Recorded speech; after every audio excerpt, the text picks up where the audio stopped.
या देवी सर्वभूतेषु मां शक्तिरूपेण संस्थिता नमस्तस्यै नमस्तस्यै नमस्तस्यै नमो नमः।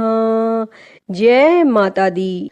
प्रिय भक्तजनों, आप सभी को माघ माह के गुप्त नवरात्रि की हार्दिक शुभकामनाएं। माँ दुर्गा की कृपा आप और आपके समस्त परिवार पर सदैव बनी रहे।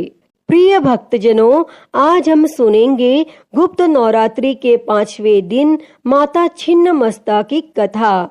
जो भी भक्त सच्ची श्रद्धा के साथ, नियम और निष्ठा के साथ नवरात्रि का व्रत करते हैं और कथा का श्रवण करते हैं, श्री दुर्गा सप्तशती का पाठ या श्रवण करते हैं, इससे उनके सभी प्रकार के दुख और कष्ट दूर होते हैं। नवरात्रि का व्रत वर्ष में 4 बार मनाया जाता है, 2 गुप्त नवरात्रि के रूप में और 2 प्राकट्य नवरात्रि के रूप में। और गुप्त नवरात्रि का व्रत जो कि आषाढ़ के महीने में और माघ के महीने में शुक्ल पक्ष प्रतिपदा तिथि से लेकर के 9वीं तिथि तक गुप्त नवरात्रि का व्रत किया जाता है।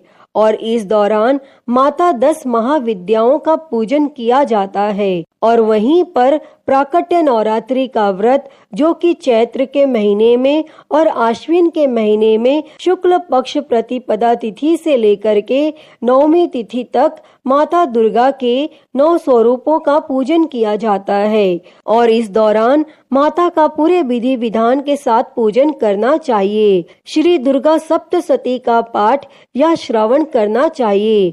दुर्गा चालीसा, दुर्गा कवच आदि का पाठ या श्रवण करना चाहिए।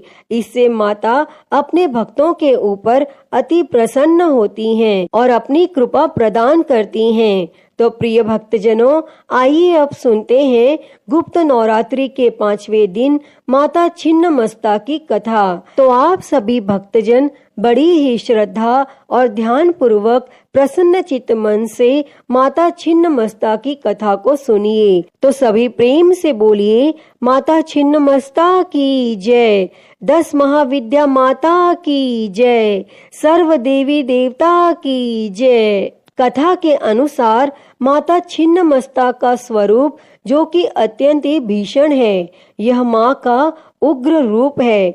इसीलिए इनके इस रूप को प्रचंड चंडिका भी कहा जाता है। माँ अपने हाथों में अन्य उग्र रूपों में राक्षसों की कटी खोपड़ी हाथ में लिए रहती हैं, जबकि इस रूप में उनके एक हाथ में स्वयं उनकी ही खोपड़ी रहती है। उनका वर्ण गुड़हल के समान लाल है तथा वस्त्र के रूप में उन्होंने केवल आभूषण पहने हुए हैं। उनका सिर कटा हुआ है तथा धड़ से रक्त की 3 धाराएं निकल रही हैं और इनके आसपास उनकी 2 सेविका खड़ी हैं। रक्त की 3 धाराएं दोनों सेविकाओं के मुख में जा रही हैं, जबकि एक धारा उनके स्वयं के मुख में जा रही है। और गले में उन्होंने राक्षस की खोपड़ियों की माला पहन रखी है और कटे हुए सिर पर उन्होंने एक मुकुट पहना हुआ है, जिसके 3 नेत्र हैं। माँ के 2 हाथ हैं, जिनमें से एक में खड़क तथा दूसरे में अपना ही कटा हुआ सिर पकड़ रखा है। और माँ ने कमरबंद के रूप में भी राक्षस की खोपड़ियों को बांधा हुआ है। माँ छिन्नमस्ता की पूजा करने से मनुष्य न केवल अपनी यौन ऊर्जा को नियंत्रित कर सकते हैं, बल्कि आध्यात्मिक ऊर्जा को भी बढ़ा सकते हैं।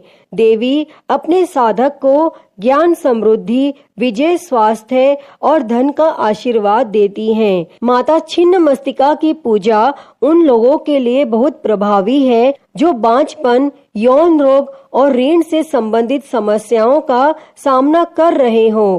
माँ छिन्नमस्तिका की पूजा व्यवसायिक हानि से उबरने में भी मदद करती है। माता छिन्नमस्तिका की पूजा से समृद्धि, स्थिरता और लंबे जीवन के साथ साथ और भी अनगिनत लाभ होते हैं। पौराणिक कथा के अनुसार एक समय की बात है, माँ भगवती अपनी ही सहचरियों के साथ मंदाकिनी नदी में स्नान कर रही थी। उसी समय माता की सहचरियों को तीव्र गति से भूख लगी और बढ़ती भूख की पीड़ा के चलते माता की दोनों सहचरियों का चेहरा मलिन पड़ गया और इस दौरान माता की सहचरियों ने उनसे भोजन की व्यवस्था करने की याचना की। तब सहचरियों की याचना को सुनकर माता ने कहा कि सखियों, आप थोड़ा धैर्य धरो, स्नान के पश्चात आपके भोजन की व्यवस्था की जाएगी। लेकिन तेज भूख लगने के चलते माता की दोनों सहचरियों ने फिर से उनसे तत्काल भोजन प्रबंध करने की याचना की और इस दौरान माता भगवती ने तत्काल अपने खड्ग से अपना ही सिर काट लिया और तत्क्षण माँ भगवती का कटा सिर उनके बाएं हाथ में आ गिरा और इससे रक्त की 3 धाराएं निकली और 2 धाराओं से सहचरियां आहार ग्रहण करने लगी और वहीं तीसरी रक्त धारा से माँ स्वयं रक्तपान करने लगी। और बताया जाता है कि उसी समय माँ छिन्नमस्तिका का प्रादुर्भाव हुआ था। अतः हे माँ छिन्नमस्तिका, इस कथा को कहते, सुनते और हुंकारा भरते सभी पर अपनी कृपा बनाए रखना, सभी के कष्टों को दूर कर सुख और समृद्धि प्रदान करना। तो सभी प्रेम से बोलिए, माता छिन्नमस्ता की जय, 9 दुर्गा देवी की जय, 10 महाविद्या माता की जय, सर्व देवी देवता की जय। प्रिय भक्तजनों, तो मैं उम्मीद करती हूँ कि आपको आज की ये कथा पसंद आई होगी और अगर वीडियो अच्छी लगी हो तो इसे लाइक करें, ज्यादा से ज्यादा शेयर करें और कमेंट बॉक्स में माता छिन्नमस्ता की जय लिखना ना भूलें और महाकाल भक्ति ज्ञान चैनल को सब्सक्राइब कर नोटिफिकेशन बेल को जरूर ऑन कर लें।